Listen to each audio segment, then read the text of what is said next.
mga kagasul, samahan niyo po kami sa pagbilang ng aming milyong barya na itinago namin sa loob lamang ng 3 buwan mga kagasul.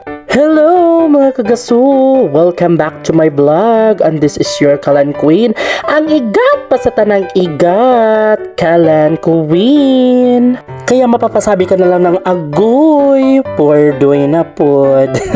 Ayan, for today's Koda Vlog mga kagasul, ayan, kakagising lang po namin yan ni Bebe, ayan mga kagasul, at binilang po namin ang mga barya na naipon namin sa loob ng 3 buwan mga kagasul. Ayan, so nilagay namin sa drum, charot. So hindi yan sa drum mga kagasul, nilagay lang namin yan sa lagayan ng mga cylinder. At ayan, so bibilangin na po namin mga kagasul ang mga barya na yan. Paulit-ulit ka Kalan ko, nagbibilang na nga. Sorry na nga. Sorry, walang sorry. So ayan mga kagasul, balik tayo dito sa ating pagbibilang ng barya.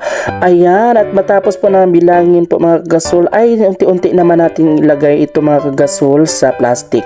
So ayan, nilagay na po ni Bebe sa plastic ang mga barya na piso, tigwa 100 mga kagasul.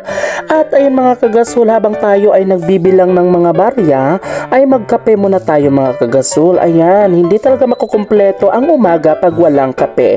Kape is life, kape is lifer, kape is lifest without you. Huy! Sana all. No more sana all. To see is to believe mga kagasul. Ayan, sumainam talaga na makapag-ipon tayo ng barya mga kagasul if in case of emergency o kung meron man pangangailangan mga kagasul o kaya ay pambili ng mga pangunahing pangangailangan ay meron kang madudukot. Kung meron kang maisusulot, meron kang madudukot mga kagasul. Kaya napaka-importante mga kagasul ng pag-iipon.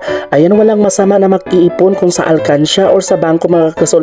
Ang importante ay nakapag-ipon ka mga kagasul, no? Sa mga pangangailangan na hindi natin inaasahan. At ayan, tapos na po kami sa aming pagbibilang ng barya mga kagasul at isinilid na po ni Bebe sa bag. So ang total po ng mga nabilang na barya ay 3,095 mga kagasul. O diba, meron na. At least pa paano ay meron pa rin tayong naipon mga kagasul. Ayan, at yan po ay gamitin po namin sa pampuhunan. Ayan mga kagasul, see you in my next Koda Vlog.